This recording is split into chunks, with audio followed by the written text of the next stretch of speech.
قصة نجاح كروية أخرى أضافت لسجلها صفحات مشرقة في مونديال قطر.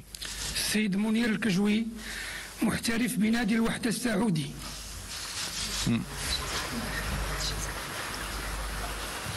وسام العرش درجة الضابط.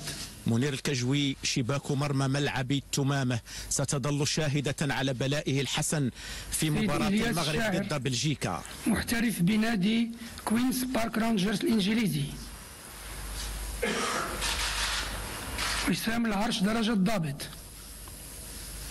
إلياس الشاعر نصف نهائي كأس العالم كان حلما، واللعب من أجل الوطن هو الفرصة لتقديم محترف الأفضل. بنادي تولوز الفرنسي.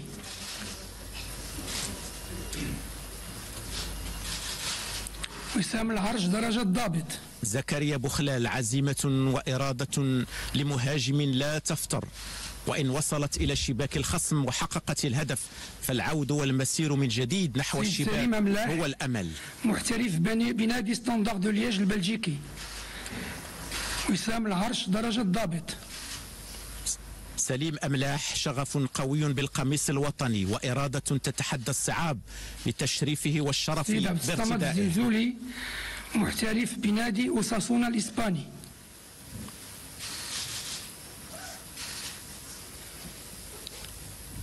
وسام العرش درجة الضابط. عبد الصمد الزلزولي إذا كان للطموح مرادف فالزلزول الشاب مرادفه ويكاد اسمه يوازي فعله في الملاعب. محترف بنادي أنجي الفرنسي. وسام العرش درجة الضابط. سفيان بوفال لن ينسى العالم رقصة بوفال رفقة والدته بعد الفوز على منتخب البرتغال، وهي ليست رقصة فرح بفوز كروي فقط. محترف بنادي الريال بياضوليد الإسباني، بل هي عنوان قيم إنسانية نبيلة. جواد اليميق. وسام العرش درجة الضابط. المدافع الشرس، جود وعطاء بلا حدود على أرضية الملعب. أسد متشرب بروح القتالية. محترف بنادي اف سي سيفيل الإسباني، خريج أكاديمية محمد السادس لكرة القدم.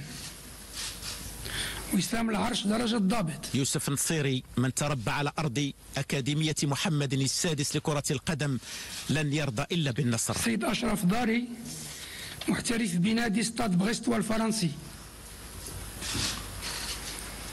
وسام العرش درجة الضابط. أشرف داري مسار مشرف وموهبة كروية لبت نداء الواجب الوطني. سيد وليد شديرة محترف بنادي باري الإيطالي.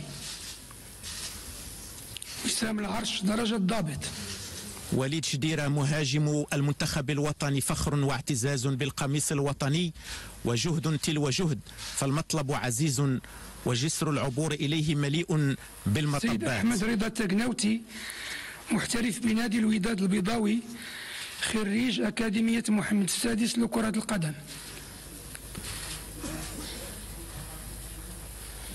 وسام العرش درجة الضابط. أحمد رضا التقناوتي حارس بمؤهلات عالية، فالأرضية التي أنبتته هي أرضية أكاديمية محمد السادس لكرة القدم. محترف بنادي جانك البلجيكي.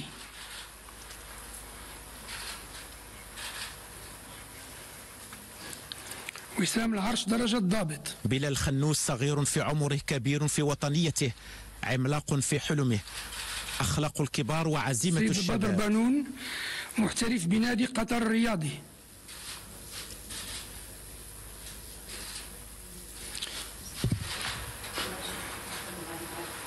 وسام العرش درجة الضابط. بدر بانون احترافيته وأخلاقه العالية وقود وطنيته التي يضخها قلبه النابض بحب الوطن. محترف بنادي الوداد البيضاوي. وسام العرش من درجة الضابط. يحيى عطية الله الإدريسي، لأن الهدف واحد وقبله الحلم واحد، فإن الموعد أصبح واحد أيضا، وعلى أرض واحدة تجسدت الإرادات. أخيرا السيد يحيى جبران محترف بنادي الوداد البيضاوي.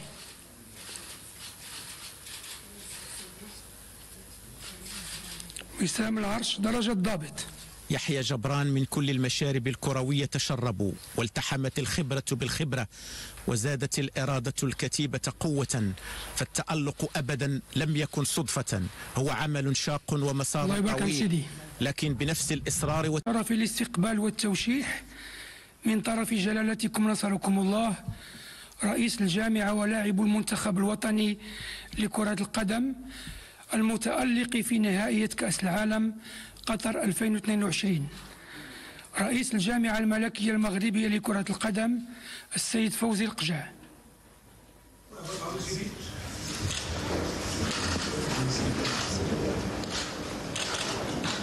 وسام العرش درجة قائد.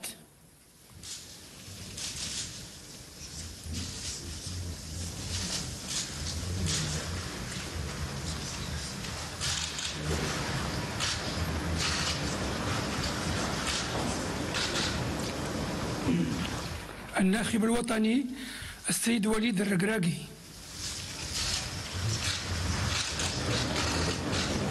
استقبال الملكي لمدرب المنتخب الوطني وليد الركراكي الذي استطاع في زمن قياسي بضعة أشهر من تكوين فريق من اللاعبين يتمتع بالتماسك والروح القتالية. وسام العرش درجة قائد. بحرفية عالية وتنافسية قوية وغيرة وطنية صادقة وقيم إنسانية راقية أدى الفريق الوطني منافسات بطولية. اللاعبون: السيد غانم سايس محترف بنادي بشكتاش التركي. وسام العرش درجة ضابط.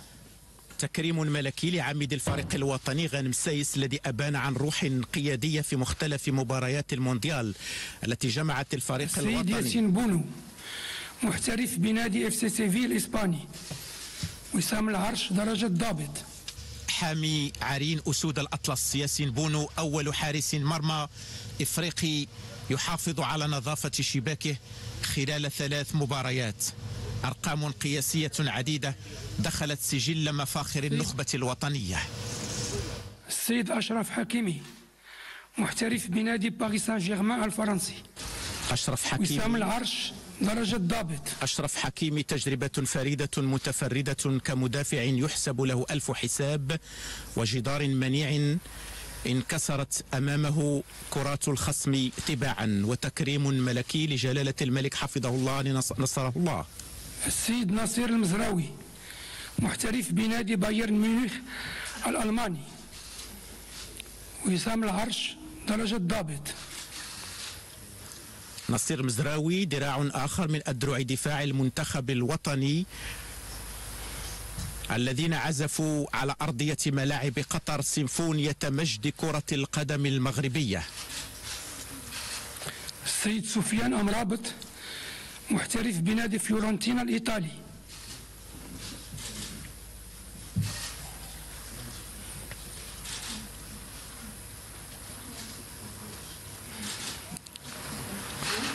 وسام العرش درجة ضابط.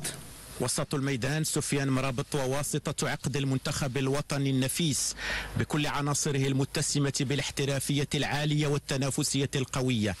كان حاضرا بقوة في المقابلات ال7 لأسود الأطلس. السيد نايف أجرد محترف بنادي ويست هام الإنجليزي خريج أكاديمية محمد السادس لكرة القدم. وسام العرش درجة ضابط. المدافع نايف أجرد هو ورفاقه من أجل الوطن هانت الإصابات وحشدت الهمم فرفع العلم الوطني عاليا تهون في سبيله كل محترف بنادي المحن. تشيلسي الإنجليزي.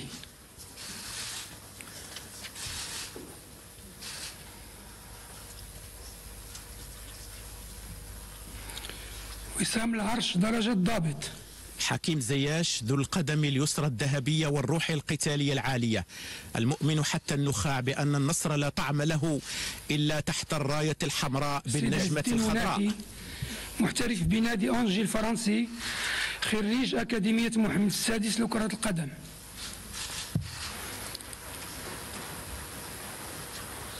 وسام العرش درجة ضابط. عز الدين ناحية الضوء الساطع في كل اتجاهات الملعب وثمرة من ثمار أكاديمية محمد السادس لكرة القدم.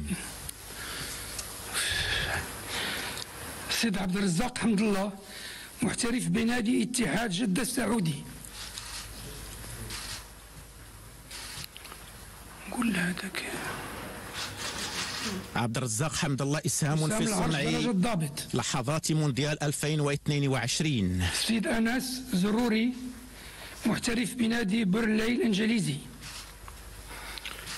وسام العرش درجة ضابط.